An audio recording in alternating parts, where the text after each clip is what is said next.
Hello, I'm Rich.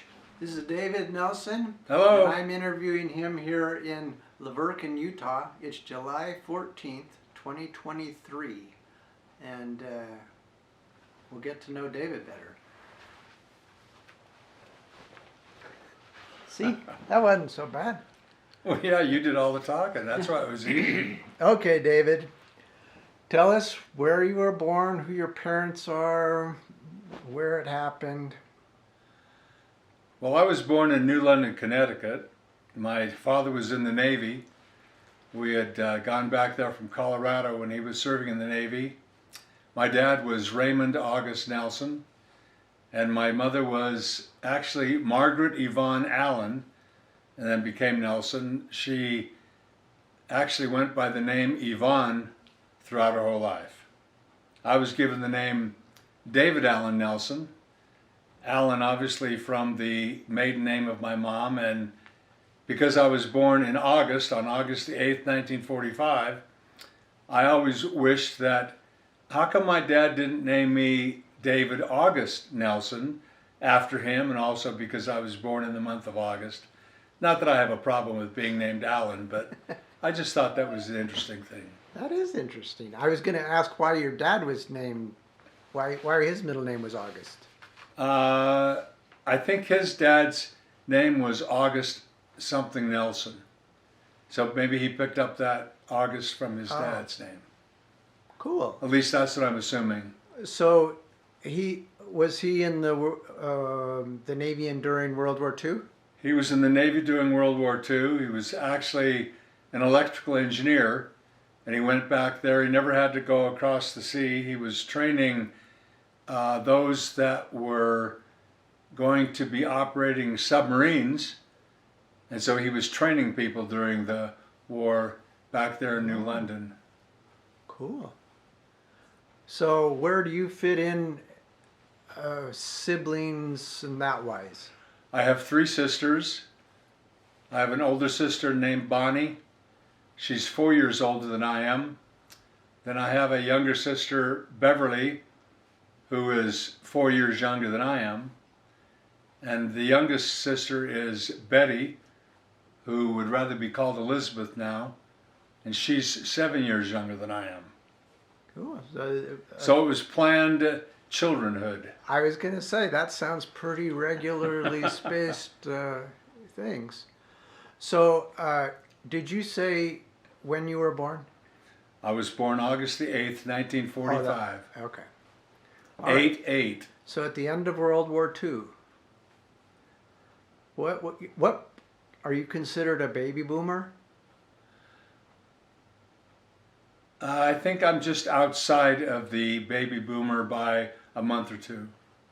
Okay. But yeah, I'm probably a baby boomer. Yeah. Okay. So were you raised there? After the war was over, we moved back to Denver, Colorado. So 6 months after I was born, I was living in Denver, Colorado. So I consider myself a native Colorado boy. Oh, okay. Even though I was actually born in New London, because my dad was just back there in the service. So I can claim being a native Colorado. No? Yeah, that was just temporarily displaced. Yep. Okay, good. So what's your first memory? What is my first memory? Yeah. Wow, that wasn't on this list. You were probably in elementary school. No, maybe it was before then. I don't know. A first memory, that's interesting. A memory that I have, it's down here under something else, some other item you're talking about, but a memory that I do have is on March the 21st, 1952. That was the day my youngest sister was born.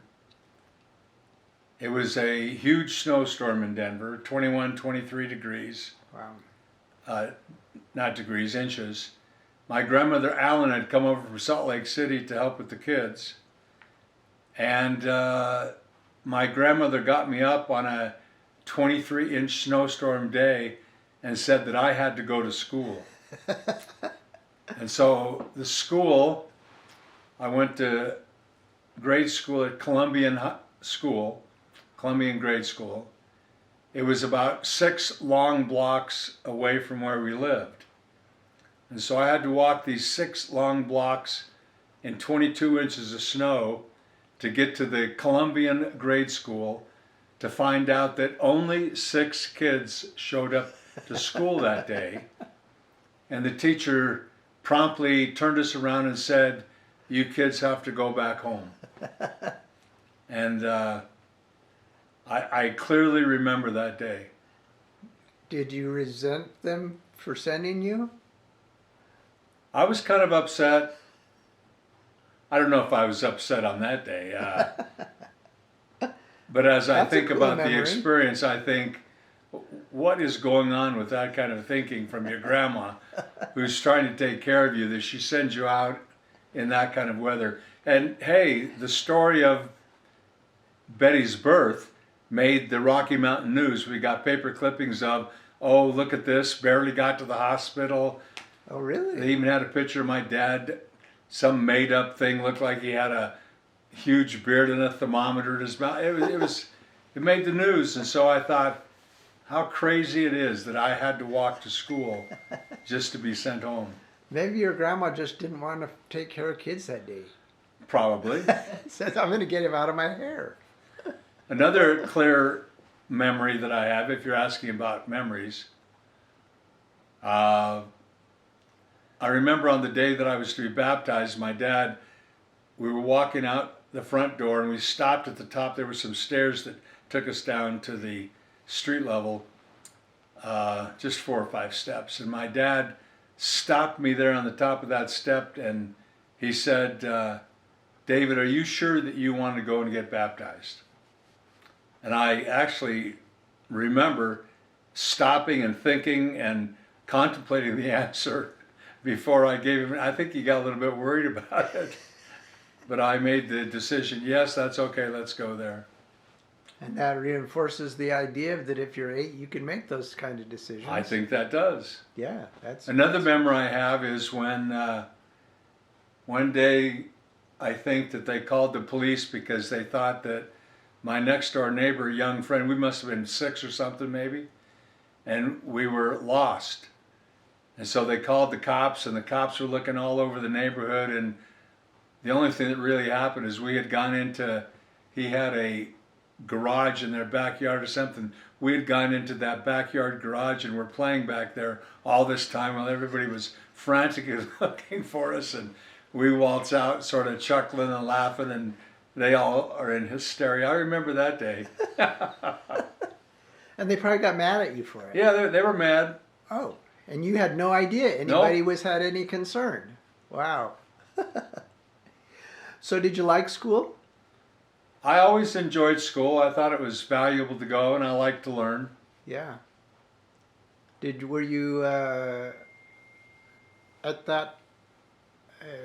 Some of this youth stuff may be mixed up a little in time, but did you like reading? No, not necessarily. Yeah. I could read. I learned to read well, but I would not classify myself as a reader until I got probably out of college even. Yeah. I mean, I read what I needed to read to Sure. accomplish what I need to at school, but no. So when you let's just talk about elementary school. What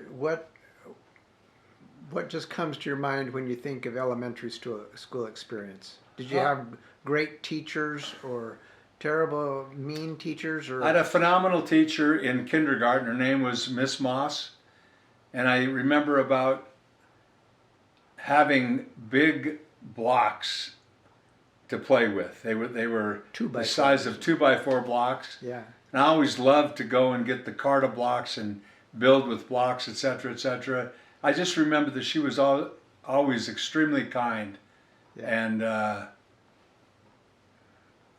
I like her.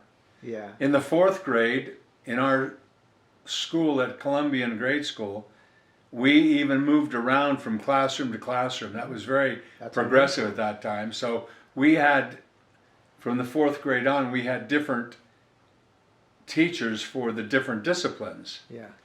I remember a Miss Langston in an art class that we had there. And I actually even remember making a paper mache giraffe. I can see that giraffe that I made. In the sixth grade, we had I think she was even a single older lady. I don't know how old she was, but she seemed 30. like she was ancient to me. Burns, Mrs. Burns, and she was a mean teacher. But in the sixth grade, I got straight A's one semester. I also got a penmanship award in the sixth grade for beautiful penmanship. Now, see, that seems And nobody believes that because unlikely to me. yeah. If anybody's seen my handwriting, they would wonder, no, that couldn't have happened. I can pretty much read your writing, but to go from there to penmanship award, Yeah, that's a so little. much. Oh, I my. believe it though. In grade school memory, I was in the color guard, and so I had to get to school early every morning so that we could go out and raise the flag, and we did that every morning. Nice. I'm not sure what grade it was in, probably the sixth grade. That's probably who had that opportunity, but I remember doing that every morning. I was real proud about that. I thought that was cool thing to do. That is cool. So, were you an outgoing kid? Were you shy? Were you loud? Were you the teacher's pet, the teacher's monster, or what? I was probably not a shy kid. I don't know that I was the teacher's pet. I might have been a little bit more outspoken than I should have been. It was interesting, in the sixth grade, there were, I believe, 5 of us in the class that were named David. Oh, And so whenever the teacher was calling out the name David, it was a big deal. And so in the sixth grade, I actually told the teacher, I'm changing my name and I'm going by Dave from now on. So I went by Dave until after my mission. I got back and went to BYU, and I actually had a girlfriend called Dallas, and she just called me David.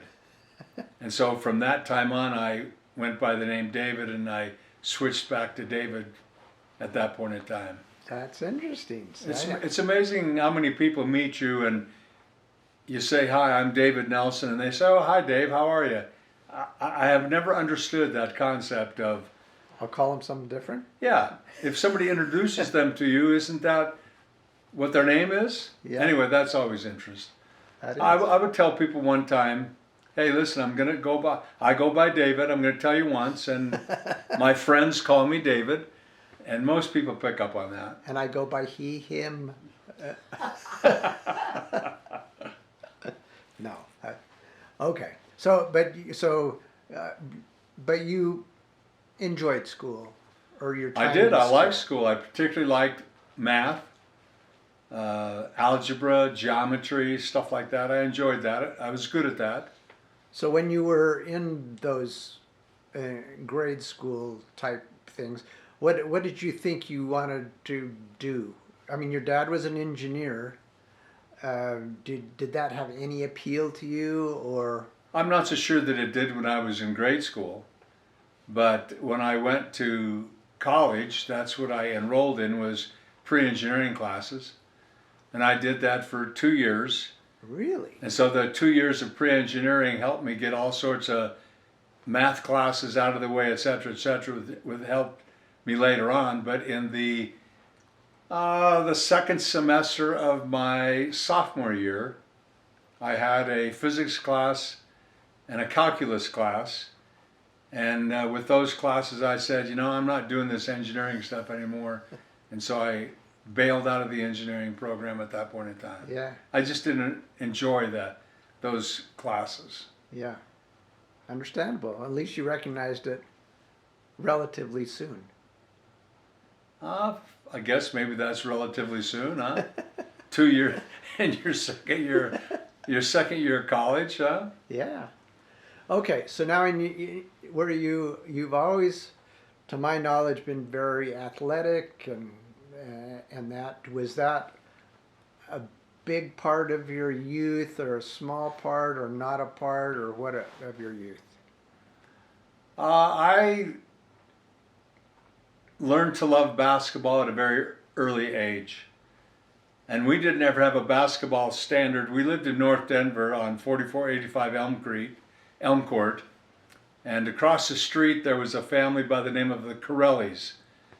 A young kid about my same age, and Donnie Corelli. And we had alleys in the back of our homes. And he lived across the street, and in their alley they had a basketball standard. And I remember going over there, and they didn't care if I went over there, and I'd go over there and shoot baskets for hours and hours. Yeah. I also remember that in about the fourth grade, I somehow or other got involved in a basketball league, but I remember that I had to walk to the gym. It was about the same distance as what the grade school was over in that neighborhood there, and my mom and dad never went to the games, but I had to walk to the basketball games on that Saturday, and the coach was really excited because I could score the basketball, and so that was a start of my love for basketball, I guess. Yeah. When I was a kid, we used to play football out on the grass out in front of somebody's house there at 4485, and I was just a little tyke, and I probably ended up being the guy who hiked the ball all the time, and they just shoved me on my butt and do the play. But I always came back for more. So I enjoyed athletics. An interesting thing though is my dad had some old baseball mitt that he got in the Navy. It looked like a flat pancake. I saw that. Ugly mitt. Yeah. And I wanted to play baseball, and I wanted to have a new modern looking mitt, huh? And he said, no, this is the mitt, this is good enough, you use this mitt. And I said, I don't want to use that mitt. I'll take some of my money, I want to buy a new mitt. And he wouldn't let me do that. He wouldn't let me buy a new mitt. Really? And so I said, well, then I'm not going to play baseball. And actually, of interest, I've never played in a actual organized baseball game in my life. Yeah. No Little League, even as big as it was back in those days. I didn't play any Little League baseball. Just no support whatsoever. Did you ever buy a new mitt? When I got old enough and I was on my own. Do you have any idea why he wouldn't let you? He was just very conscious about money, and just didn't see that as a necessary expenditure. Yeah. So he couldn't justify it. Even though it was your money. That's correct. Huh. He was stubborn. Okay, so basically you concentrated on basketball, and you obviously grew because you're a good-sized guy. Did football ever enter the picture? I never got to play football. I didn't ever have any support in playing football. When I was in the 9th grade, we moved from 4485 Elm Court out to Lakewood, Colorado, 630 Field Street, when I started junior high school, so that's the 7th grade. So we had Lakewood Junior High School, 7th, 8th, and 9th. When I was in the 9th grade, I was actually hired to be a janitor at the Lakewood Junior High School. Oh. So instead of playing sports, and I didn't have any friends that brought me into the let's play football arena. My parents were not supporting me of getting into athletics and stuff like that. And I remember looking out the window when I'm sweeping floors in the junior high school, and I could see the high school players because the Lakewood High School was on the same lot. So I remember looking out the window at the guys playing football, and I thought, you know, I should probably go play football, but I had a job, and I needed to earn money and stuff, and so I never got into that. And then I had a car accident when I was 15, and I went through a windshield, and so I didn't think it was probably prudent to put a football helmet on and play football. So I didn't ever play that. I played basketball in high school. That probably saved your body more than anything else could have done. Probably so, and I'm grateful for that. One sport that my dad did get me involved with was handball. He used to go down to the YMCA downtown Denver and play handball with a buddy of his. He called him Tag. I think his name was Tagliaferra.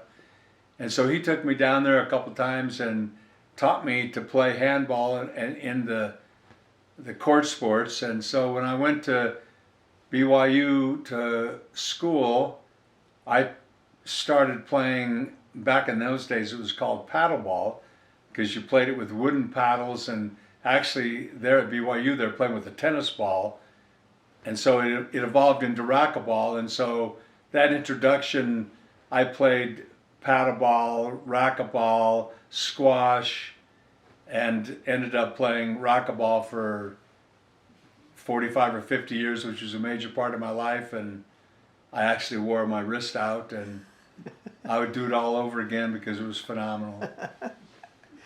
And you were really good. I must say, I learned how to play racquetball. I tried to get you to go to the senior games because I think you would have dominated the senior games. You would've- Now it's pickleball. Yeah. But I played a little bit of pickleball. yeah. When I was 50 years old, I remember, this is probably one of the best parts of my life, is from 50 to 60, I played racquetball 6 days a week, 5 games a day. I had 4 or 5 different guys that I played with, so it was a different kind of a game because they played differently, but we just had a phenomenal time. I had a phenomenal time playing racquetball during that time. Played basketball early mornings down at the Drury Gym. Took my boys down there and introduced them to playing basketball in gyms and stuff. And so yeah, I was very active, and the good part about that is that it was competition. It was playing something. It was with a ball. Now I don't do that anymore. I have to go work on a treadmill or a rowing machine and lift weights, and that's just not nearly as fun. I don't enjoy that as much.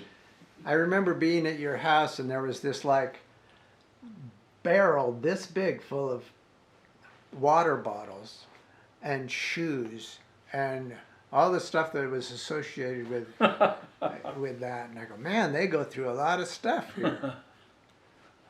Anyway, you've always been a great athlete, and I played you a couple times and got humiliated, and you weren't even trying.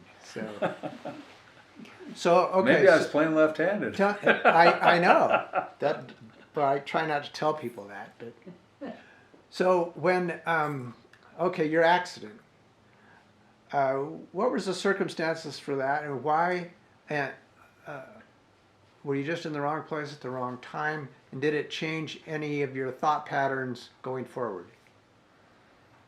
We were on an Aaronic priesthood outing to go from Denver down to the Air Force Academy, which is down towards Colorado Springs. And a young fellow by the name of Ralph Monson was in charge of the car that I was riding in. It's kind of crazy to have let's see, I was 15, so he was probably 17, 16 maybe. And they allowed a 16-year-old guy to be driving a car full of young kids. And it was snowing that day, and as we were going down Monument Hill, he was probably traveling too fast, and he caused a 35 car accident. And I was in the front seat, shotgun, and I went through the windshield. Wow. And so when I went through the windshield, fortunately I had my glasses on, and otherwise I probably would have lost my eyes. I had some 335 stitches in my forehead and across my eyes and all that stuff, and that was traumatic. What did you hit? He hit another car, ran into another car. Oh. going. You had to be going pretty fast. And at that time, they didn't wear seat belts necessarily. I was not wearing a seatbelt.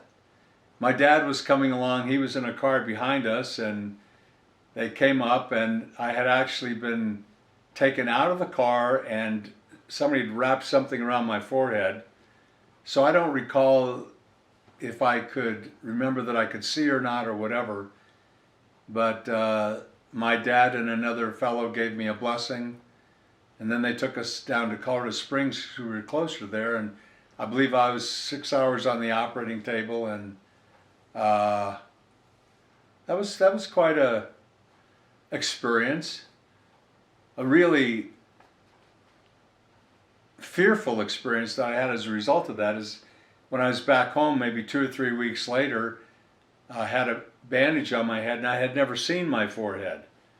And one night I woke up and I had ripped the bandage off it, and so I decided to go into the bathroom and take a look, and it was horrific because the stitches were still in, they were bloody, and so here I had these two horrible scars across my forehead, and I just remember thinking, I'm going to be ugly for the rest of my life, and this is horrible. How am I going to deal with this? And, Yeah. But hey, the blessing that I had, it was miraculous.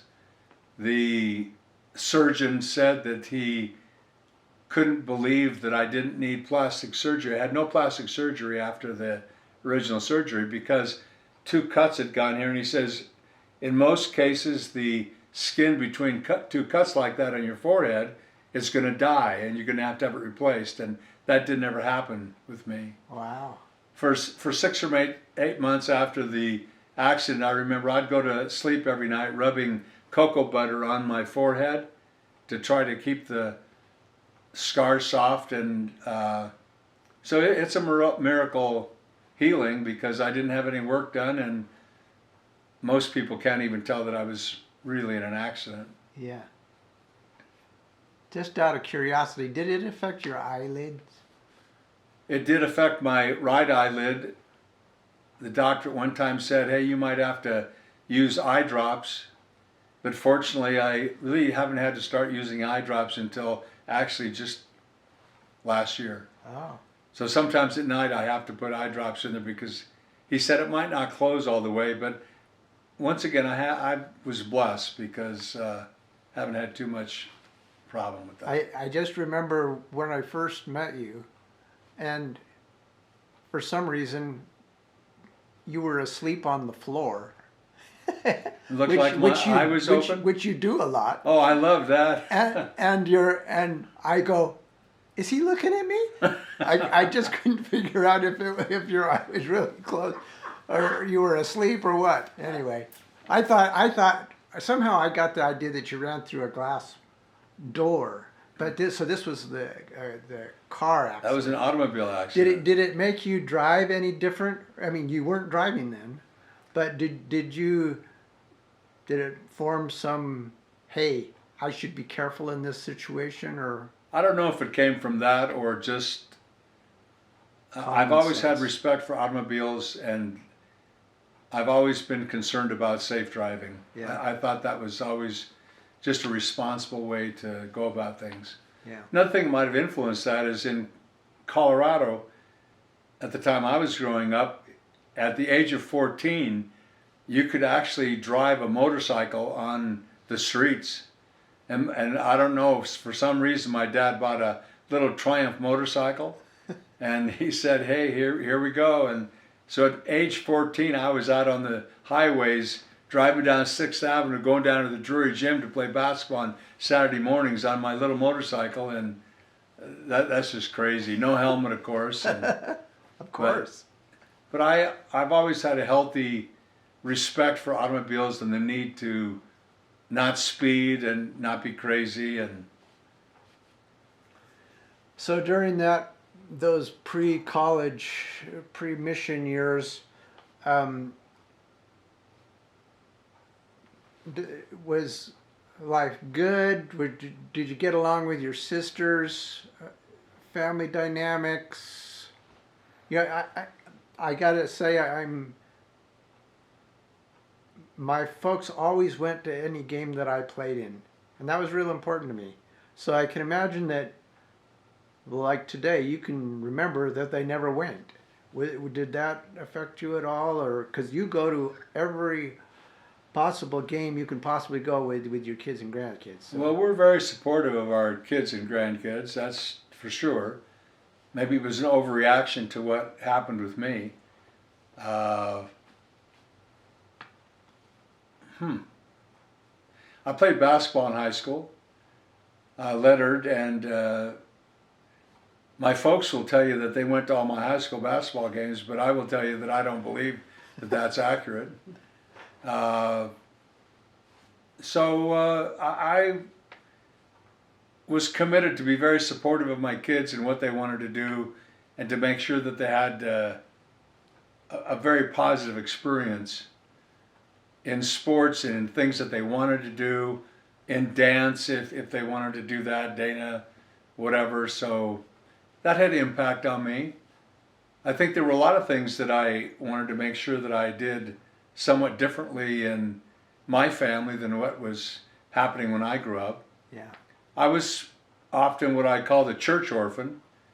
My dad was a bishop a couple times. He was a bishop for 5.5 years the first time, and that was during a time when I was probably 9 years old and maybe 14, whatever, and he was the general contractor on building a building over on Ames, the Denver 2nd Ward in Denver, Colorado there, and he was the general contractor. He'd go do his electrical engineering job in the daytime and have to come home and raise money and be in charge of building the building. And we had lots of ward dinners, and I remember doing dishes and working at all that stuff and going over to the church. And so I don't know that I always saw my dad what I would have liked to have. Yeah. Then he was a bishop a second time in the Denver 6th Ward, and he was in charge of the addition that was being put on the Zuni building at that place. And so there was another 3.5, 4 year period of time when, once again, it was just interesting that he was heavily involved in church, which, hey, I take my hat off for that. He, very faithful, loyal, steadfast church member. Yeah. So did you have many family activities, or what did you guys do for recreation as a family, or was that part of your upbringing? My dad always liked to go camping. My mother was not necessarily a fan of that, but I remember a trip going up to Yellowstone. I remember seeing the buffalo and the Old Faithful, and I remember one night I was told I was supposed to go brush my teeth over by the faucet. There was a faucet where you could get water, and I walked over there with my toothbrush and some toothpaste on it and turned it on and started brushing my teeth and looked up, and right there 6 feet off from me there was a big bear looking right at me, and that was kind of a startling experience. What did you do? I Backed up slowly? Or? I slowly backed up and turned around and went back to camp, man. We went to Trappers Lake a couple times. My dad enjoyed that, and he wanted to make things as comfortable as possible for the family and my mom, so that she would go and so we would go. And so we had purchased a huge tent that it took quite some time to get it up, but I remember those experiences at Trapper Lakes. One time we got to Trappers Lake, and this particular place where we were going to camp, they had just stocked a little fishing hole with fish. So my dad quickly hooked us up with fishing gear. Man, we just pulled trout out of that hole like crazy because they were, I remember that experience. And you thought you were the greatest fisherman Oh, we were the greatest ever. fishermen in the world, man. Not that they're just not used to eating food that's thrown in front of them. My dad loved to fly fish, and so he didn't even care if he caught fish. He just liked to go fish. I didn't enjoy fishing. I liked the catching part. Yeah. I remember we went on a fishing trip. I went with my dad, and I remember he taught me the concept of if you're traveling up, we had to walk in for 3 or 4 miles or whatever, and he taught me this concept of slow and steady. instead of bursting out in quick bursts and then having to sit down. And I remember that experience. And on that particular trip, it might have been at the Frying Pan River or something like that, but it was a marvelous day of fishing, and I was off by myself and just fishing this stream, walking down the stream. I had some boots on and stuff, and I caught a 10 fish limit that day, and I just can always remember that day in my mind's eye. Wonderful day of fishing, and probably ruined me for wanting to do fishing in the current last 20 or 30 year environment where you have to throw them back or you can only take 2 home and stuff, and it just never measured up to that experience for me. Camping always makes memories. They may not always be good, but It makes it memories. does make memories. And well, that's good. So, and at that time when your dad was doing that, the church was, when you say he's the general contractor, he was building a church. He was building Yeah. a chapel, yes. Which was common at the Yeah, time, is yeah. that's the way that worked. So your mom played the organ, didn't she? Or piano? My mother could play the piano and the organ. She was more known, she didn't play so much in church, she was more known for being the chorister. Oh, okay. She led the singing at church for years and years and years. So I know you had an accordion, or have an accordion. Were you drawn to music at all, or was that part of your? I was probably life? more or less dragged to music. Okay. My mother thought that I should learn how to play the piano, and I was not a fan of playing the piano. Had a hard time learning the bass clef in the left hand, and so she switched me over to the accordion because you only had to learn the right hand and buttons on the left hand. I played the accordion for a couple years, and I even remember playing in some accordion concert or something like that. And but that's all the further that went. And Yeah. except for one time I played Susie Snowflake when Dana and Alicia Kramer actually danced and sang the song, and I played the accordion on a Ward talent show. Boy, I tell you, that was a real stretch. And that kind of performance will last a long time. Oh yeah, forever. Especially if you get a picture of it. Okay, so was there anything?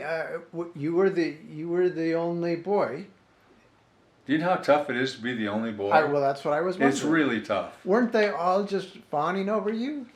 No, not necessarily. Now, did your parents expect different things from you than they did from your sisters? Probably. I believe that that's true. When it was time to cut the lawn, who cut the lawn? Oh, I did, of course. Okay. But when it was time to do the dishes, I also got in on that rotation. Oh, because they Which- wanted you to be well-rounded. I guess so, because I certainly got my... You know, we finally at 630 Field Street got a dishwasher. And one thing that I just absolutely could not understand was my sisters would fight over who was going to turn the dishwasher on. I mean, that absolutely made no sense to me whatsoever. Then they could say, I did the dishes. I guess. I did the dishes a lot when I was over there at 630 Field Street. I remember that, and there's nothing wrong with that. That's right. I've done a lot of dishes in my life.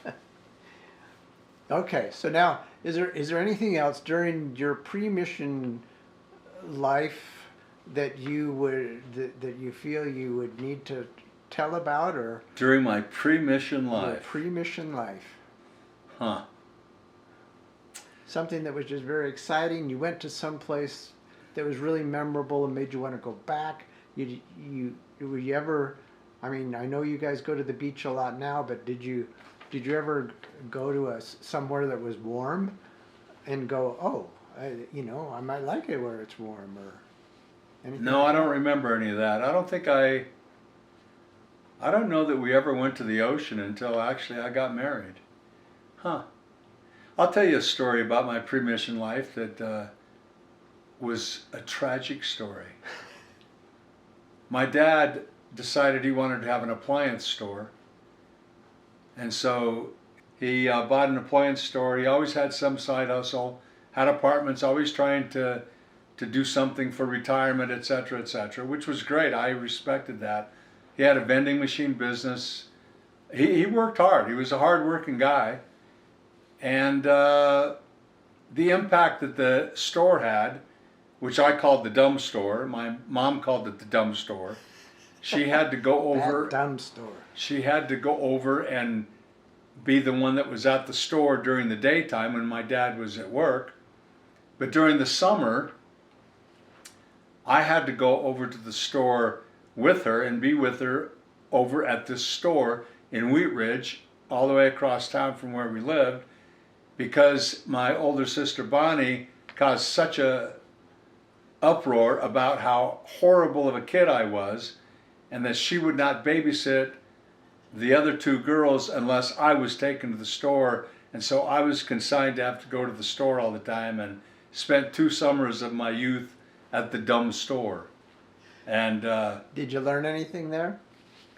I don't know that I learned anything there. I remember You learned that you didn't want an appliance store. I didn't want an appliance store. I learned that I can remember being in the back room watching a TV during the political stuff that was on TV. Adlai Stevenson was running for president. I thought how ridiculous all that stuff was, and how come I can't watch something decent on TV? I always had to sweep out the store in the morning. Hey, stuff like that's good. You learn how to work, and Yeah. I did develop a good work ethic from watching my mom and dad, so that's a positive thing, but that's the dumb store experience. Always held that against my older sister, Bonnie. So you, I'm not exactly sure where your 19-year-old age comes in play with Vietnam and that. Were you worried about being drafted, or what was the world condition at that time?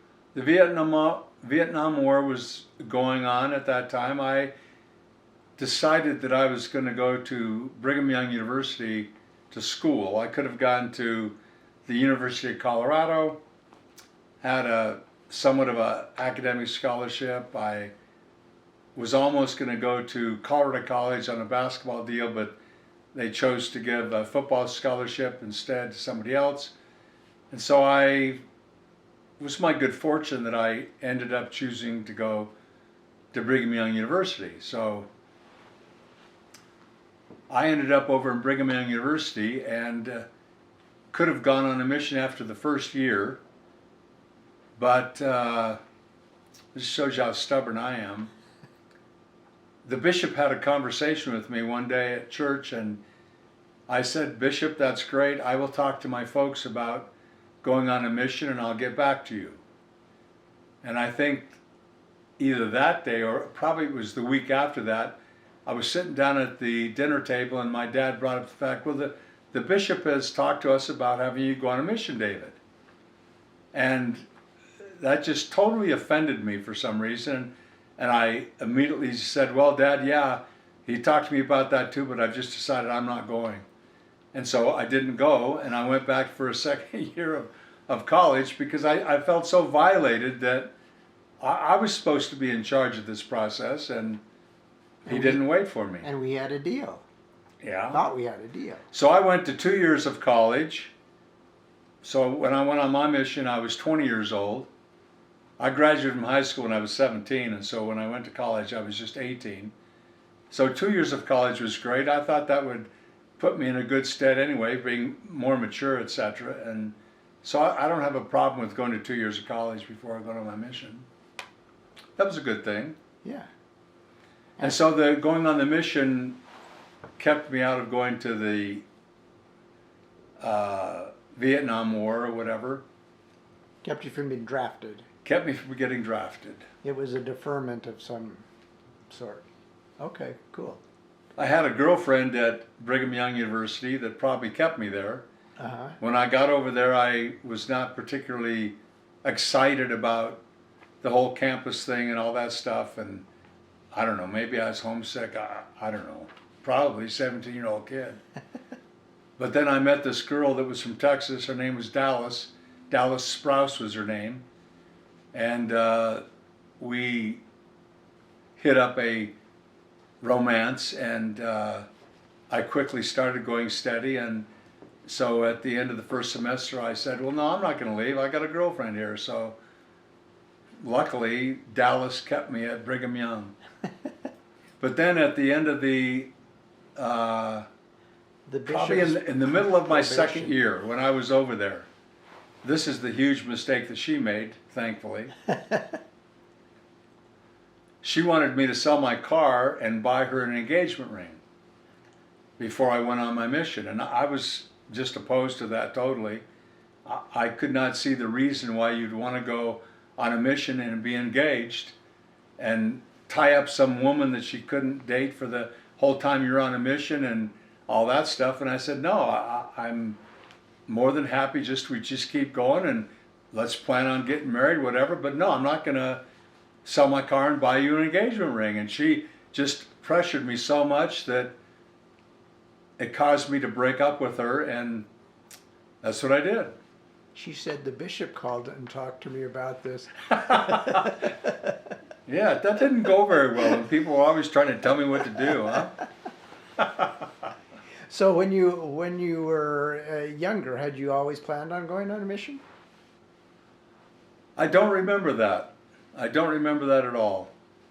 Did you have early morning seminary or anything like that over there? I went to one year of early morning seminary as a favor to my mom and dad, but we had to get up like really early at 5:30, maybe even 5 o'clock, because we had to drive all the way, probably a 20-minute drive down to a building to go, and I would go there, and unfortunately in my case, the seminary teacher was absolutely horrible.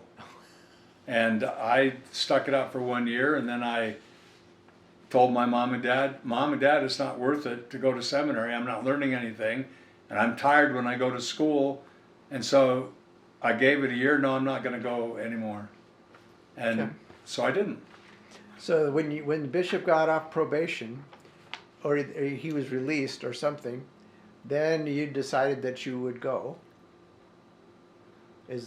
Or did you? Well, when I went to my second year at Brigham Young University, I obviously during some of that time I was taking religion classes, etc., and Yeah. that must have had some impact on me.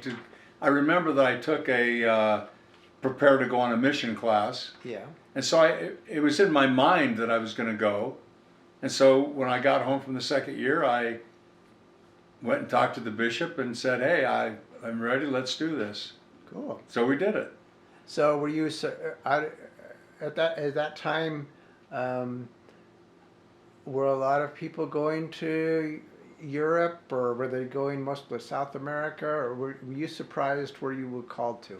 I was totally surprised. I looked at the letter and I said, "The Netherlands? Where is the Netherlands?"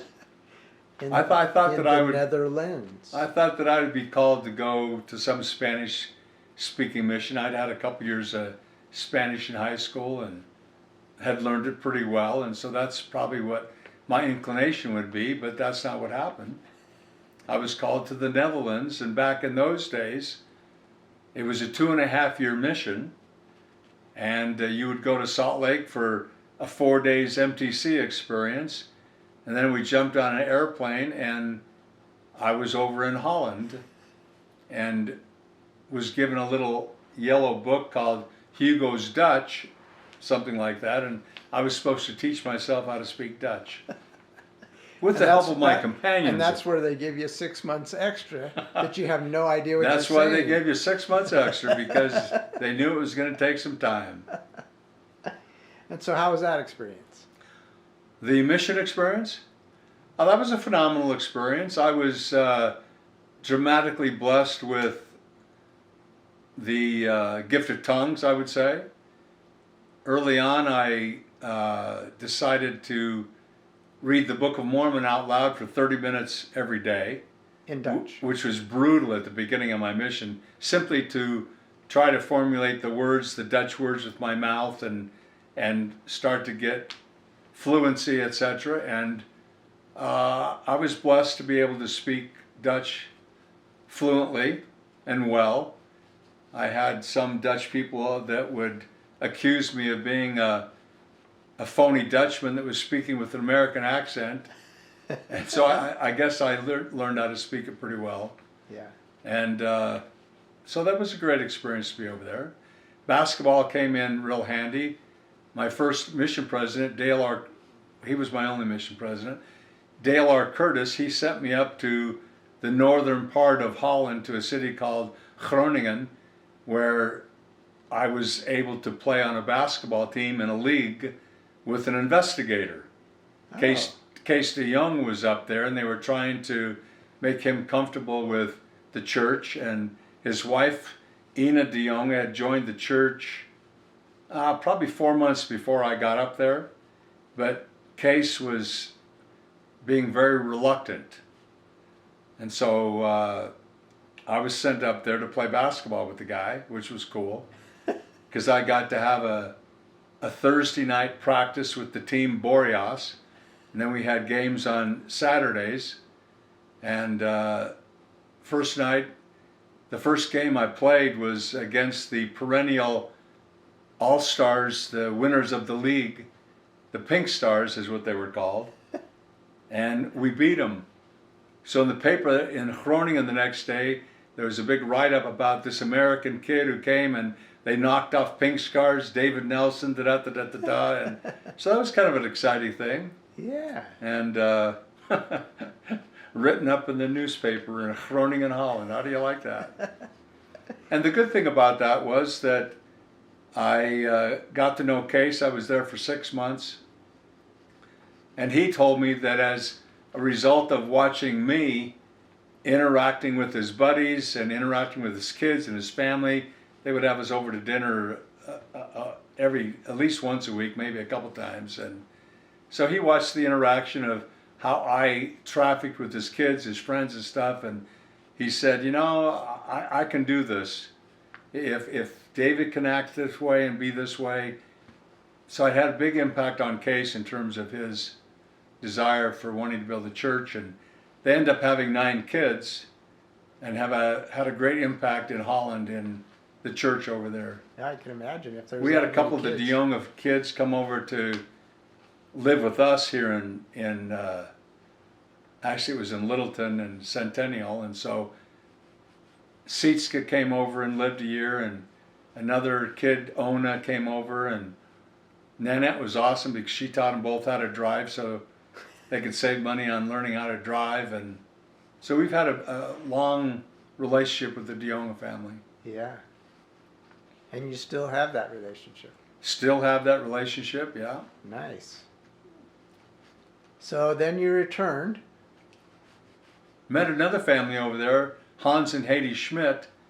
He was a tennis pro, and we actually met Heidi while we were tracting, and I gave her a Book of Mormon discussion. They had little windows in the window opening in the door, and I was sort of bending over giving her this 45-minute discussion about the Book of Mormon, and she didn't have any money, so I gave it to her. And a month later we followed up. She had moved, and we tracked her down, luckily across town, and got over there, and I knocked on the door again. I had a greenie companion that didn't know how to speak Dutch, and I said, hey, we were able to track you down, and did you have some time to read the book? And she answered, yes, I've read the book, and I know it's true, and I want to learn more, but I won't do any of this stuff without my husband. So she invited us in, and I said, well, we don't want you to do anything without your husband, so when do we get to meet him? And so we went over and started teaching Hans and Heidi Schmidt, and about 5 months later they got baptized, and they also came to the United States and have a huge family and an impact, and kids going on missions and stuff. So those are the 2 major families that came about as a result of the mission experience. Met a Chinese girl, Betty Lim, in Amsterdam. Had some phenomenal inspirational experiences teaching her the gospel. And she joined the church. And so, yeah, it was a challenging mission, but it was really gratifying. That's great. It's nice seeing those long-term impacts and just what one interaction can do to change the course of a life. Yep. Oh, that's good. So then you returned.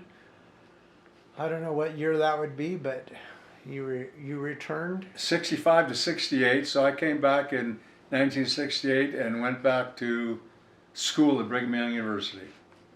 And where was Dallas? Dallas made a mistake when I was on a mission. She decided that she was going to write me a letter, and she wrote a couple letters. I returned a letter, and then one time I got a letter from Dallas that was actually addressed to another kid. And I thought that was absolutely insane. And so I said, if she's doing this on purpose, that's really dumb. And if she made a mistake, that's really dumb. And so I never wrote Dallas another letter. So you missed the boat. So Sure glad that happened. Otherwise, I wouldn't have Nanette, you know. I know. So, that's right. and we wouldn't be sitting here. That's right. So you came back, and was it at that point you changed majors? I started into the economics program because I discerned that that was the quickest way for me to graduate from with a bachelor's degree. After all the math and stuff that I had done, the economics path was the quickest way to graduate and get me into a because those position. classes you'd already taken applied to that major. Yeah, Yeah. and for qualifications and for eliminating other. The math really helps you eliminate a lot of requirements if you have done a lot of math and stuff. Yeah. So it was during this period of time that you'd already graduated that you met Nanette. Is that right? Well, I had 2 years, so I had a junior year and a senior year of college prior to meeting Nanette. I had a girlfriend during that time. Her name was Carol Francis, and I like to have girlfriends, so I didn't have to be worrying about getting up a date. So you could have somebody to go out with, and you were comfortable, and you enjoyed their company and stuff like that. And she went over to Europe probably at the end of my junior year, and she went over to Europe and met some guy over there. I guess I wasn't very compelling, and so she just went to Europe, went out of my life. And so and that closed that chapter. Okay, so now, yeah, I made a mistake. Nanette said that you had already got your bachelor's. So you got your bachelor's before you met, or at the same time you met. I met Nanette on Friday the 13th, March Friday the 13th. It had to be 1970. And I graduated with a bachelor's degree in April or May of that year, whatever it worked out to be. Yeah, so you just So finishing your bachelor's. that's correct. Okay, so what drew you to Nanette?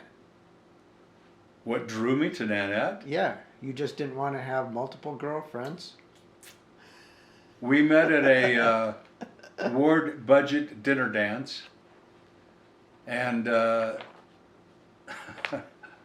I just decided to go because they were giving you a free spaghetti dinner, and I had just come home from work. I wasn't particularly too excited about going to a dance because I had been skiing a few days prior to that, and I had cold sores, and so I was not in a very good shape. Nanette went to that dance because she had a fellow that was flying in from Washington, D.C. to take her out on a date. Pretty special, huh? Yeah. But he got sick and on the airplane and called her up from Salt Lake City and couldn't make it, had to cancel. So her roommates told her that she ought to go to this ward dance, budget dinner dance. And so she ended up there, and I had eaten my spaghetti dinner and was just hanging around listening to music and stuff, and I saw this attractive young lady and great legs, and she was out there dancing and stuff, and there were a bunch of guys that were just taking her on and off the court, dancing with her and stuff like that, and I said, you know, I'm going to stop this and I'm going to go dance with this chick. And so I did that, and I did not take her off the court after the dance, so I kept her out there and danced with her 4 or 5 times, and then all of a sudden one of the guys that they were all having a conniption fit over there that I was dominating this girl they You wanted. weren't playing by the rules. That's right, I wasn't. So some guy comes in and taps in on us, and I just looked at Nanette and I said, well, do you want to dance with this guy? And fortunately, she said, well, no. I said, well, there you go, bud. See you later. So we danced a couple more dances, and I tried to get her to go have a Coke or whatever, but she had already lined up another date for that night, and you had to respect the fact that she wouldn't break that date. Yeah. And so that's how I met Nanette, and took her out to Jimba's restaurant for a hamburger a couple weeks after that. I guess I got her phone number somehow or whatever, and that started a very quick and wonderful romance. Because from Friday, March the 13th, 1970, until July the 11th, 1970, is only like a 4-month period of time. Yeah. By that time, you had met her parents and gone to California. No, I didn't meet her parents until I went to California. Yeah, I guess, but that was before you got married. I'm just saying. At the end of the during that 4 months. at the end of the school year, I came up with some phenomenal plan, and went and told her, says, you know, I just don't think you should be driving down to California by yourself. I think I should drive you down to California. I think that was wise. That's what happened, and so we got down there, and then I decided, you know, I better not lose this girl, and so one night on the back step at the 4622 Buffalo Avenue location, I asked her to marry me, and I guess I sort of took her breath away because I had to ask her twice, really. I don't think she thought I was serious. Says, you talking to me? Yeah. But hey, she said yes, and that was great. And then you were even there the next morning, I think, when we were sitting down in the family room there, and your dad was there, and your mom was there, and you were there. And I said, hey, Mr. Merced, I want to ask you if I can marry your daughter. And he said, yeah, you can marry her if you can afford her. I thought that was an interesting thing to say. Then I asked your mom, and then I even said, well, Rich, you're here. How about if I get your permission too? And so we got all that taken care of, and your mom says, well, when is this going to happen? And I said, well, do you have a calendar? She went and got a calendar, and I said, well, what about this date? And she says, well, that's only 2 weeks from today, or about that. And I said, well, yeah, what's wrong with that? And so, boom, man, it all happened really fast. Great. It has been great.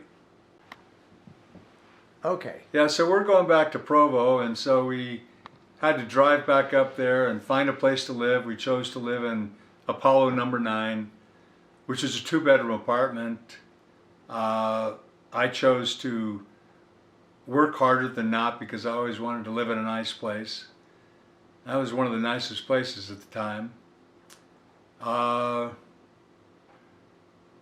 It was so surprising that we got married that I remember we were going back to where we lived. Was it Monte Vista where we lived? Uh-huh. And so here, Nanette and I are walking in to go get something out of the apartment that I lived in there, and some guy was swimming in the swimming pool, and he sees that it's Nanette, and he yells over and says, hey, Nanette, how about if we go on a date Friday night? And she just lifted up her left hand and says, too late, I got married. The guy just went bloop, bloop, bloop, bloop down below the water. I thought that was a cool thing to have happen. So that's how shocking and how quick it was that we actually got married. So, wonderful thing, best thing that happened to me. So Nanette says that you worked for a year. and then went back to the master's. I worked program? for 1 year. I worked all during my college years. Even from my freshman year, I was working at Allen Super Save Yeah. at some level. During my freshman year and sophomore year, it was probably like weekend type work, pick up extra money. During my junior and senior year, it was practically on a full-time basis because my mom and dad, after my mission, quickly told me that I was on my own. So I was on my own, and I worked there for that full year in Provo and decided to enter the business administration master's program at BYU there, and even worked during that time period. Yeah.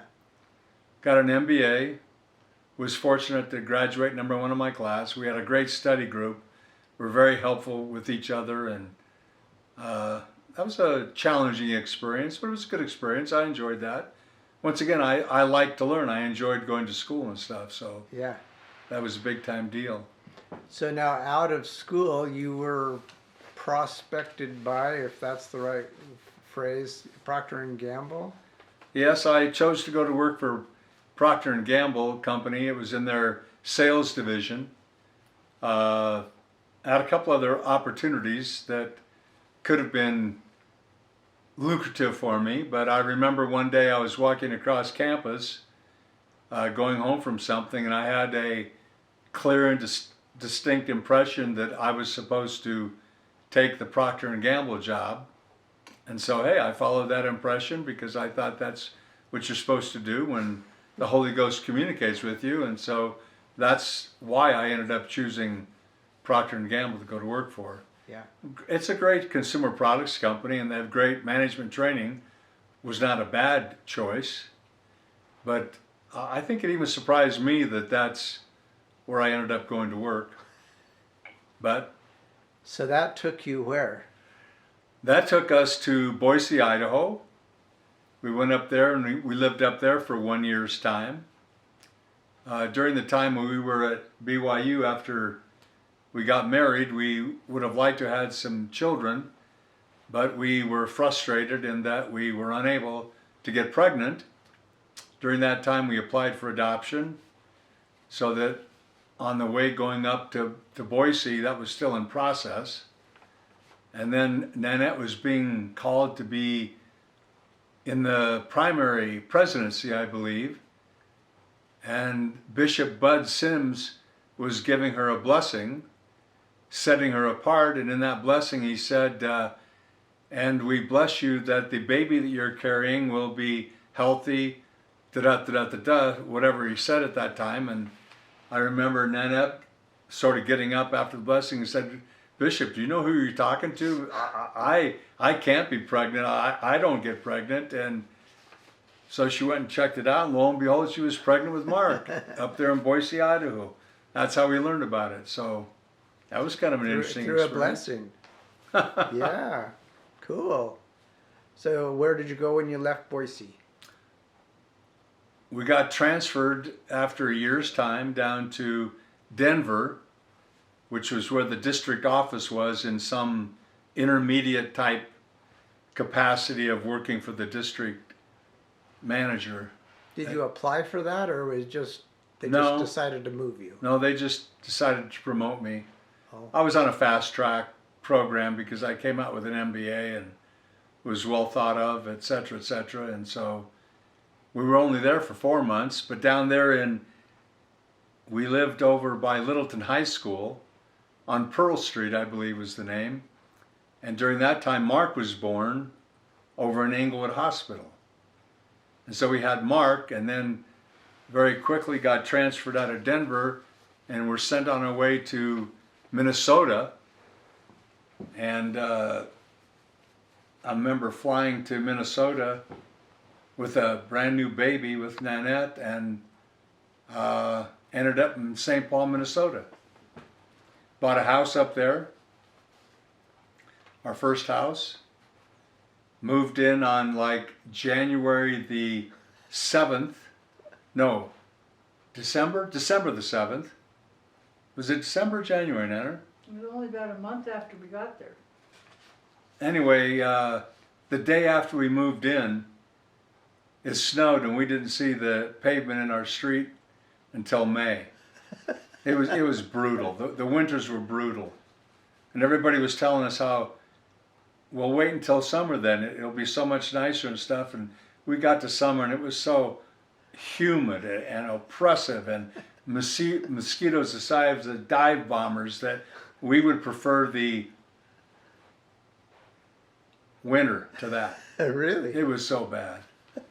But luckily in St. Paul there, we were able to get pregnant with Scott, and Scott was born there. We almost lost him. He was a miracle type baby because Mark had been born cesarean section, and so he was also taken cesarean section at that time, C-section, and they took him a little bit too soon, and he had hyaline membrane disease, and so his lungs were not developed, and so here you had this 8.5 pound baby in an incubator with all these little preemies and stuff, and he was the one that they were concerned about living. But we had a fast and we gave him a blessing one night, and I was staying all night at the hospital, and the morning after the blessing, the doctor came in and he checked out Scott, and he came over to me and says, you know, I don't know what happened, but I'm sure glad to see this kid's alive, because when I went home last night, I really didn't expect him to see him alive this morning. So Wow. that was a miracle blessing with regards to Scott's birth. And we were up there in St. Paul, Minnesota, working for Procter & Gamble. Then I switched jobs and was recruited to Johnson Baby Products Company. And that was our time in Minnesota. Just out of curiosity, how did they recruit you? How did the Johnson & Johnson people recruit me? Well, they always had their eye on Procter & Gamble managers. Oh, I see. And they took a lot of managers over that coming off from more money, position, et cetera, and So you were on their radar. I was on their radar, and I was a little bit unhappy with some of the practices that Procter & Gamble were imposing on their customers. I didn't think that they were fair. Yeah. And I had noticed a few of their managers, I was not particularly excited about their lifestyle and what they did at meetings they would go to. And so that caused a little bit of dissatisfaction with me with Procter. And I just decided, you know, I've probably learned as much as I can and have progressed as far as I can without putting in another 2 or 3 years at that position. And so I decided to take the leap to a district manager job for Johnson & Johnson at that time. And it got you out of Minnesota.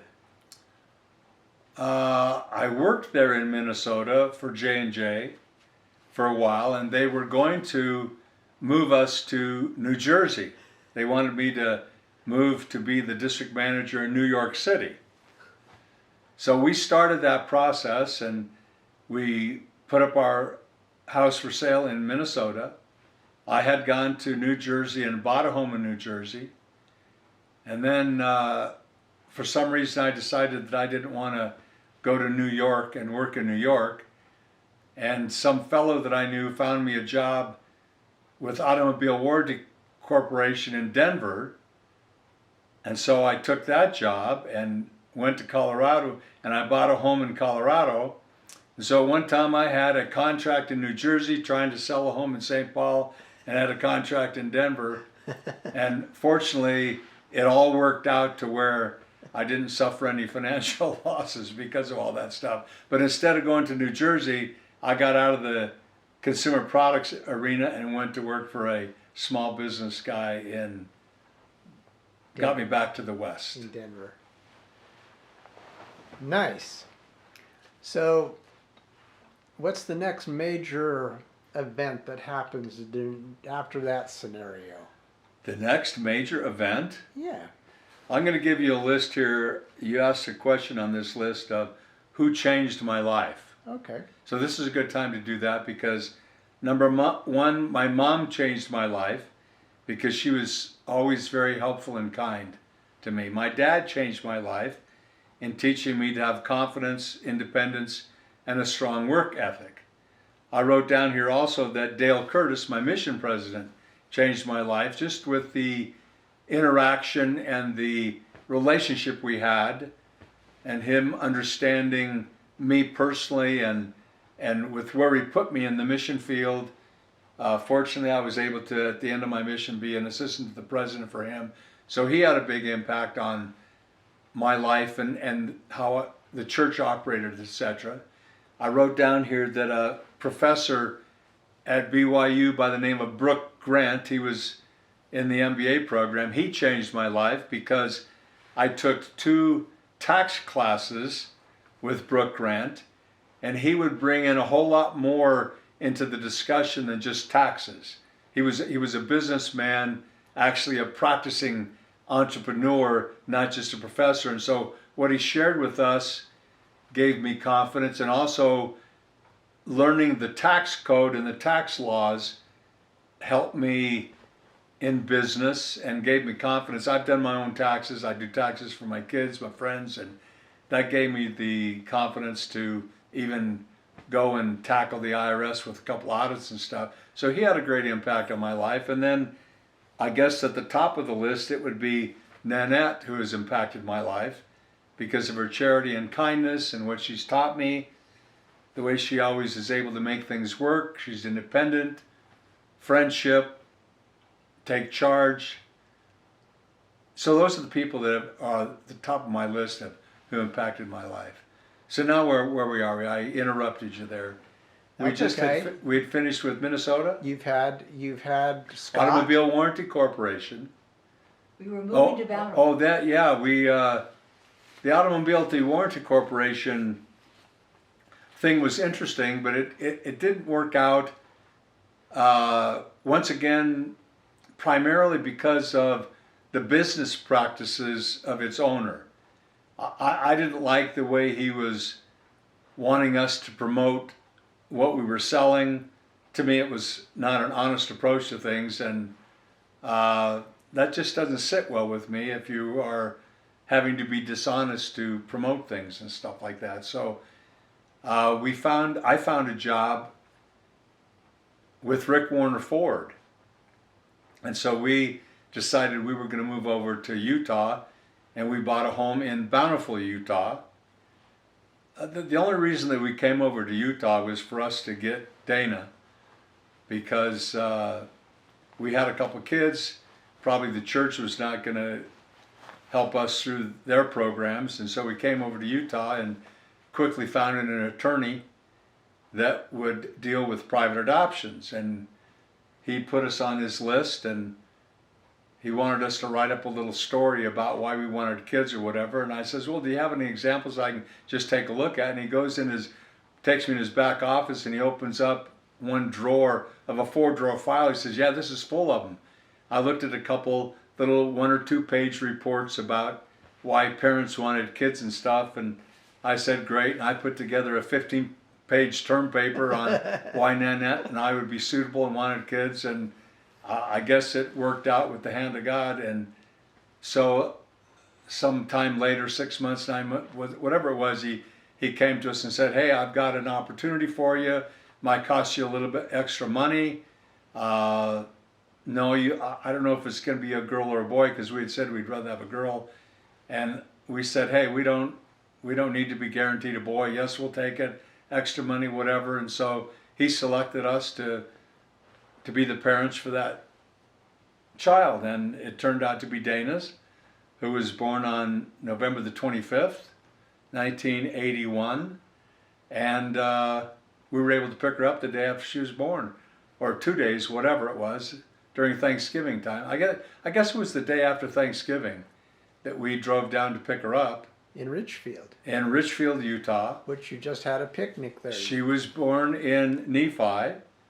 And we just had a picnic yesterday in Richfield, Utah, and talked about why it was such a special place to us because of Dana and stuff. And that was just a miraculous blessing that we were able to have a child, a two-day-old baby, and we were able to adopt the child, and yeah, big blessing. And so, like I said, that's why we primarily came over to Utah was the underlying reason, because things at Rick Warner Ford didn't work out like they were supposed to, because once again they promise you all sorts of promises and they give you a compensation package, and when you far exceed what they want to pay you with the existing compensation plan, then they come in and they want to change the compensation plan because they want you to be at a certain level. You were too successful. We were too successful. I had a partner in the F&I department, finance and insurance department, and we were just very good at what we did. And under the new pay plan, we excelled crazy. Yeah. We probably made more money for a few months in a row than the general manager of the store, and he couldn't take that and stuff. And so one of the things that I asked Rick Warner at the time that he hired me, I says, hey, all right, this is the plan. I love this plan. And when I start to make a lot of money, are you going to change the plan?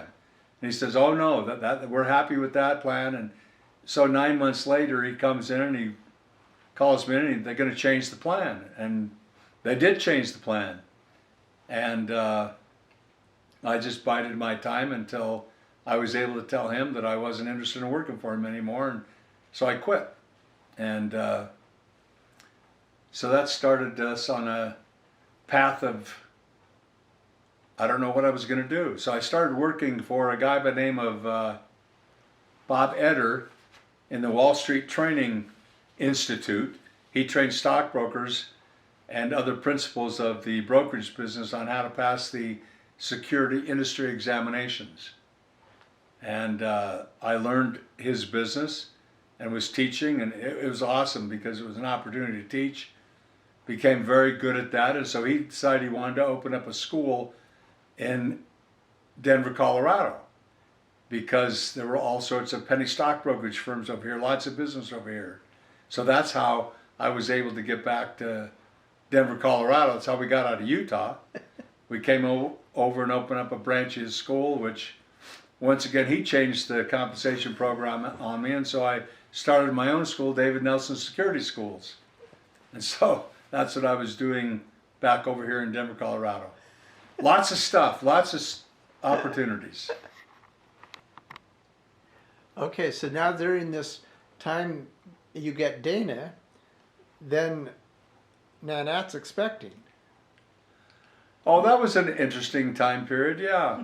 Now luckily this... You know, this- you asked me this- a question here, what was one of the worst things that's happened in my life or whatever, I don't know. I don't know what category. Oh, it was, if you could change anything, what would you have done differently? Yeah. Oh, the thing that I wrote down there is that we would not have gotten the swine flu shots in 1970s when we got those, because that's how Nanette contracted a disease called the Guillain-Barré. So that's, I have not looked back at my life and thought, well, I wish I could do that over.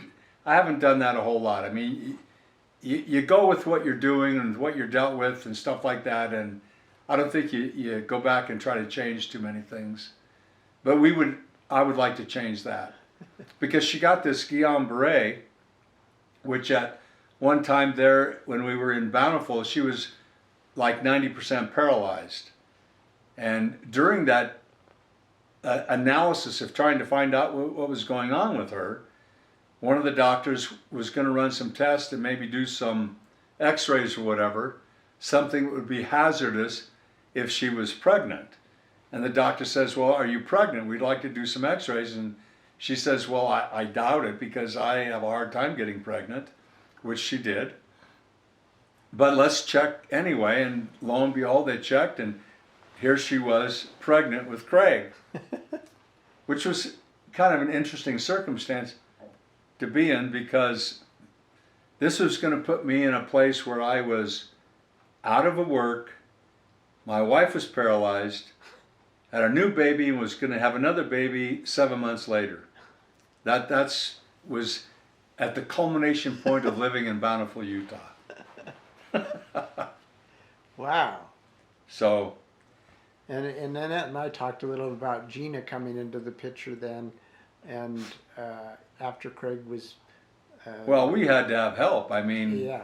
Nanette couldn't even drive down to Richfield to pick up Dana with us. And so here we have Dana, and 7 months later we're going to have Craig. And so Gina found out about our circumstance and volunteered, hey, I'll come and help and be with you. And so she came and lived with us actually about 3 years, I believe, being a nanny type, helping us raise our kids and stuff, and big blessing in our life. That was awesome. Yeah. But that's sort of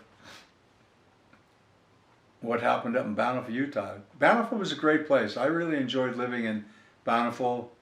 A lot of help with other people in the ward in terms of service projects and this, that, and the other, and always busy, great ward. I remember you building the biggest retaining wall I've ever seen. Oh, that was a startling thing for really? Nanette, because one day I had a friend of mine, Bob Johnson, who actually sold railroad ties. And we had a backyard that had an extreme drop off. Something needed to be created back there. And I actually bought a semi truckload of railroad ties, and they were delivered and deposited in our front yard. And Nanette walks out there and says, "What in the world have you done? What are you thinking about?" Well, probably some 450 ties or something like that. And I put them down the side of the house for a little road to get down there. And I had a little small Ford pickup truck as a company automobile. And so I would just put these railroad ties in the truck and back down the side. And I started building a railroad tie wall. And I built this huge railroad tie wall. And I don't know why it worked out this way, but I built the whole thing all by myself. I'd be out there I know. in the daytime. I'd work a swing shift or daytime, but lots of swing shifts at the F&I place. And oh, the nails I drove into that wall. Oh my goodness, that was quite the project. I'm sure it's still there. I think they might have replaced it with cement. I think Oh. we've driven by, but it could have been still there. Yeah, that was big. Okay, so now you have your 4 kids. We have 4 kids, and we moved back to Denver in 1981. At the end of 1981, I believe. Yeah. Oh, wait, would that be 82? Craig? 81. Now, so did you go back to Denver because now you were starting your own company, and we might as well be where? No, the I was rest in of our Denver family? working for Bob Eder at Wall Street Trading. Oh. He's the one that Oh, that's right. moved us back here because he wanted to open up a branch of his company over here. So David you- was so you were 82. already Dana there. turned 1. Yeah, it was 1982 because Craig was born. Yeah. So we started working with him, and once again, he was one of those typical guys that hires you under the basis of a certain compensation agreement, but when you become I don't understand owners of businesses stuff.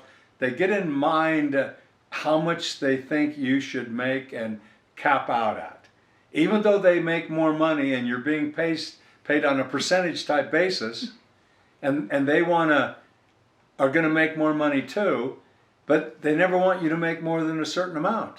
It's in their mind. And so I left that and started my own school, David Nelson Security Schools, which I did for a couple of years, and I could see that was going to become a difficult situation because of how they were changing, how they were going to administer the tests and stuff. And actually, my mom is responsible for sending over some guy that introduced me to the business of network marketing, and I fell in love with the concept. Thought it was a great concept, and so I jumped into the business of network marketing, and I did that for some 20 years, et cetera, because Yeah. I just loved the idea of working for myself, being in charge of myself, and that way nobody could fire me, could they? No. Cool. Okay, so now you're in Denver. So now you have that whole period. All your kids are growing up. They're going their own way. They're getting married. You're having grandkids and all of that during that period. True. Well, Or at Uh, least, at least you're headed that way. once we got to Denver, that, 'cause I was born in New London, Connecticut, we moved back to Denver in 1981. At the end of 1981, I believe. Yeah, it was 1982 because Craig was born. So we started working with him, and once again, he was one of those typical guys that hires you under the basis of a certain compensation agreement, but when you become I don't know why it worked out this way, but I could see that was going to become a difficult situation because that time, at that point in time, we'd come back to Denver a couple times, just because that's what happened. It's not that I felt that I had to live in Denver. It's just that opportunities kept bringing us back here. So when we moved back in 1982, we have been in Littleton, Colorado, Centennial, Colorado. They changed the name since 1982. Yeah. So all the growth of our kids going to high school at Arapahoe High School and going through college all happened while Nanette and I were living in Littleton, Centennial, Colorado. Yeah. And we lived in the same neighborhood. We moved into a ward called, well, we didn't move into the Littleton Second Ward. We actually moved into Willow Creek Ward, and then we were annexed over to a Littleton Second Ward. And in those ward boundaries, we have always lived in those ward boundaries, but as fate would have it, we, for various reasons, have lived in 6 different homes in that ward boundary. We set the record for the number of home ownerships or number of living places within that ward boundary. We wanted the kids to go to the same high school, wanted to stay in the same ward, and just various circumstances caused us to move. I made a choice to go to work in Houston that didn't work out, which caused us to have to move from our home that we bought when we first went there. And then we moved over to Heritage Greens and rented a place. We rented that place for probably some 8 years. But the rent was so stinking inexpensive, it was a much better circumstance for us at that time than actually owning a place. Yeah. So that worked out favorably. And then one day I was sitting at Lynx, and Nanette comes home and says, you know, David, Lorna Beth Shepherd, she's having a hard time selling her house and she can't afford it anymore. Don't you think we ought to go and buy her house?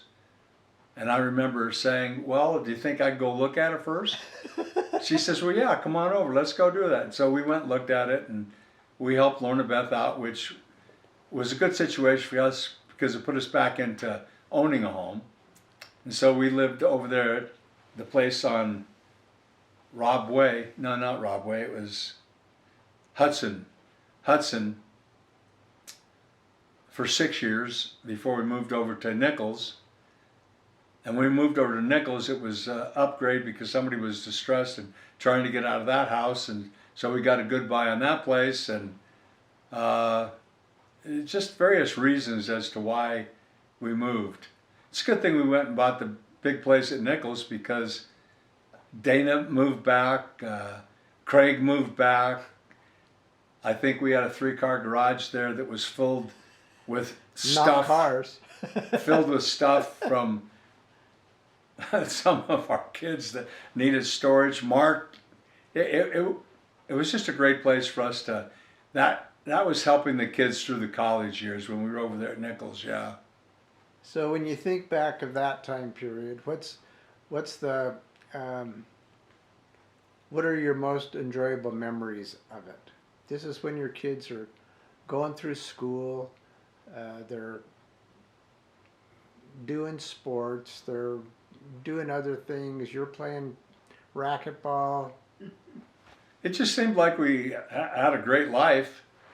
The network marketing business was challenging because once again, companies change programs, they go out of business, whatever. So, and when you started over, you had to start over again.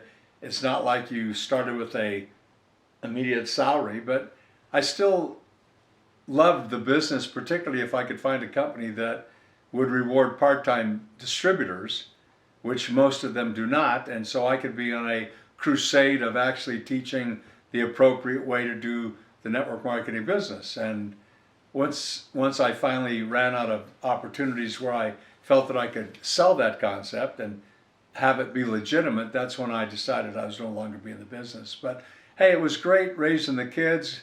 I coached a lot of basketball teams. I coached soccer teams. I coached Dana's team. I coached every one of my kids with various teams and stuff. And then we were able to help them go to school and get through school.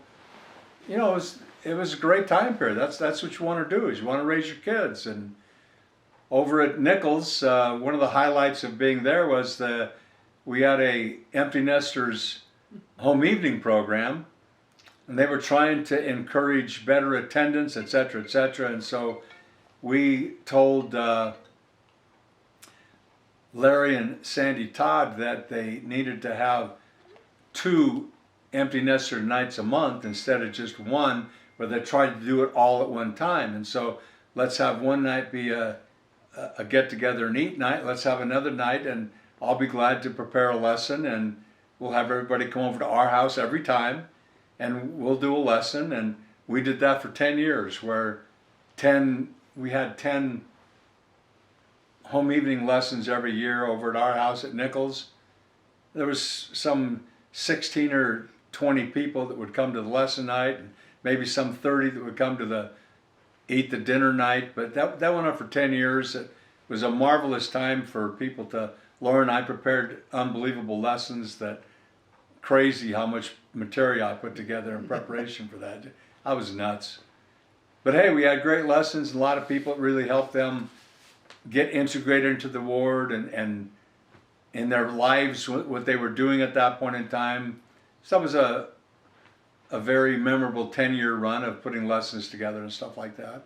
I enjoyed that. So that's kind of a quasi church calling, because that's really, you did it on your own. It was not official, it was quasi, yes. So, but when I think of you and I think of your callings in the church, it's mostly been teaching and temple. Those are the 2 things that come to mind when I just think quickly of what that would be. I've probably been an actually called instructor, teacher in the church for 45, 46 years. Yeah. What's significant about those years is it's no longer this teaching program that's in the church today, where a teacher in a class will teach once a month. I was teaching every week. Yeah. High priest group for 4 years, gospel doctrine 3 or 4 different times. Once in Minnesota, a couple times in the Littleton ward, Centennial ward, numerous youth classes, teen classes, and that was just terrific for me, because that's what I wanted to do. I would rather be an instructor and teach. Doesn't the book say teaching no greater call? I believe that. I wanted to be a teacher. I wanted to teach, so I would always let the bishops know when I moved in, hey, listen, I'm a teacher, so if you want me to teach teenagers, whatever, let's do it. And luckily, they always agreed with that concept. And so I've probably, when I was teaching the elders at BYU in a BYU 52nd Ward married ward, when I started teaching, I decided at that time, and that was my first teaching calling, that I was going to write down every lesson or talk or whatever that I prepared, which I did.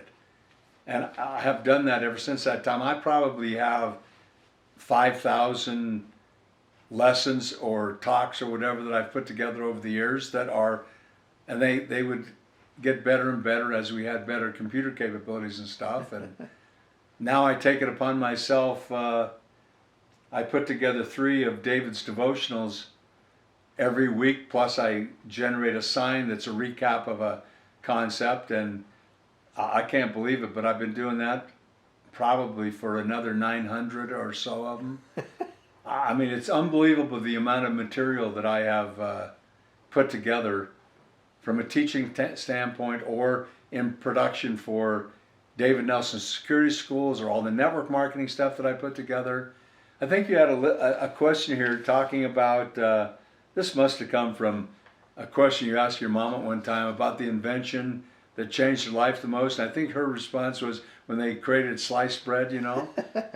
Well, anyway, it says, what invention made your lifetime has the most impact? Well, I don't know that it's the invention, but the fact that I chose to take a typing class in the 10th grade probably had the most impact on my life of any one single decision outside marrying Nanette, because it gave me it gave me typing capabilities, which all the stuff that I've written over the years, obviously has been on typewriter, computer, or whatever, and that changed my whole life, I'm sure. Yeah.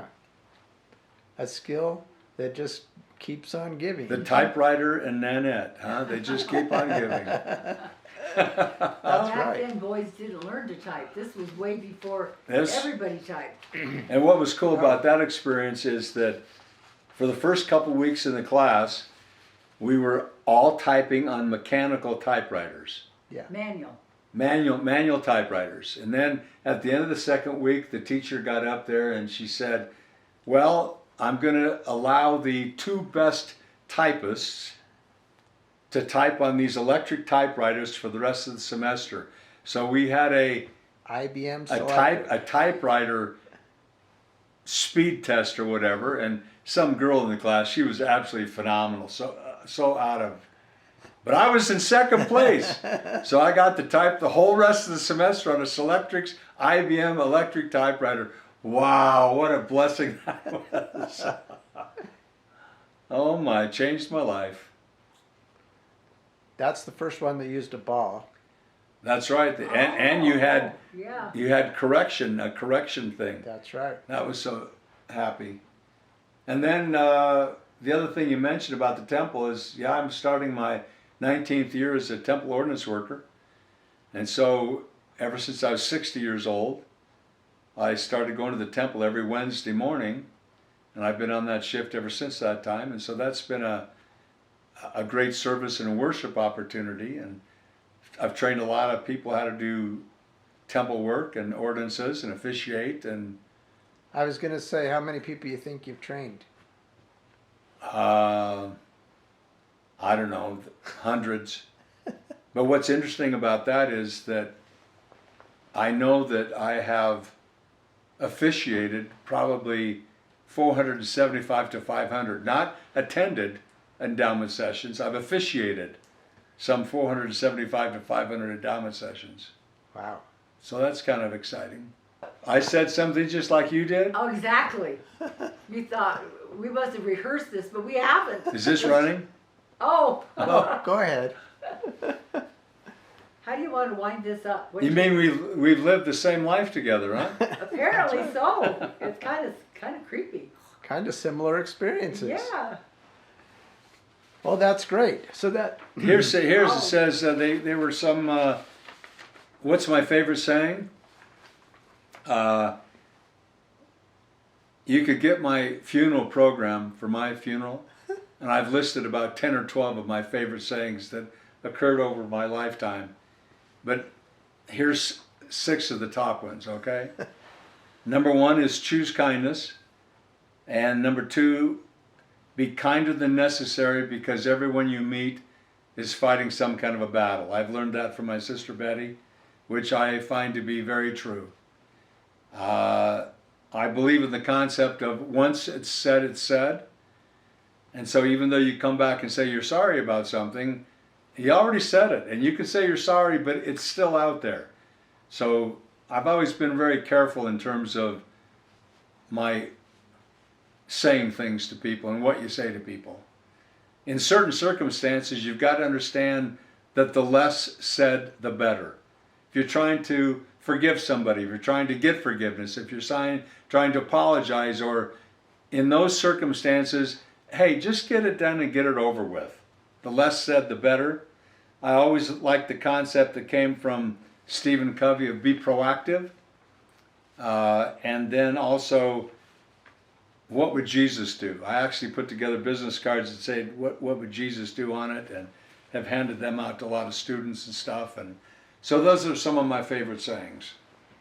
Cool. So what if you were to be talking to your kids and grandkids, and you were to say, okay, what other life lessons or good ideas or whatever you'd like to pass on to them, what would some of those things be? I mean, I know you're a hard worker. Maybe you think that that's a good concept, or does anything come to mind as far as that goes? Well, I think it's very important that you learn how to work hard and you're willing to work hard. I think it's important to be proactive and take initiative and responsibility for what you're supposed to do. Luckily, all my kids are hard workers and they do take that initiative. One of the things that I would emphasize that I'm certain comes from Nanette is, hey, be kind to people, be nice. That's just real important. One of the best things that I ever learned from her was one time over at Long Circle South, we were in this new home and I was doing work and stuff, and an opportunity came up to where a young lady needed a place to stay. And it was not convenient at all for us to have somebody come into our home at that point in time to stay. But in terms of the conversation of learning about this opportunity, Nanette said, well, David, have you ever thought about the fact that when somebody needs the help, they need to have the help then? Might not be convenient for you, but they need to have the help then. That totally changed my perspective. And that's true. Yeah. You need to give the help when people need the help. So I would just say that that's important. You also need to have a focus on Jesus Christ and make him the center of your life, which I think is important. And we're taught that in the church, and activity in the church and steadfastness, being loyal in the church, is really important to us and to me. And so that's a lifelong commitment, which we have made and tried to live. Well said. So those are things that I would want my kids to understand and react positively to. Do you think that they all know that you love them? Yeah, I do. I think they're all friends of ours too. I mean, I say that because I see some parents with their kids where parents, grandparents have made the comment to us, because Nanette and I try to have the Denver kids over to our house for Sunday dinner whenever they want to come. And we've had friends on our block say, how do you get your kids to come over? We have a hard time. Well, who wouldn't go over to dinner on every Sunday? But I think that we're friends with our kids. And that's a good thing. Yeah. Not everybody has that relationship with their kids. Like I said, I think you have a great relationship with your kids and grandkids. And that's an admirable thing. Anybody who can pull that off is top level. Top level. Way above Top average, shelf. as we were saying. Yeah. Well, anything else you'd like to say? I probably have said enough. probably said more than enough. You'll end on that note. Well, so thanks, Rich, for taking your time to do this. I really appreciate that. well, I want to say something, and that's I love you, and I appreciate the spouse you've been to Nanette, and the support you have for your family and my family, and the way that you've arranged your life to be able to go to California, to be able to stop here, all those things that you do. That's appreciated. Well, we love you too. That's why we do it. Thank you.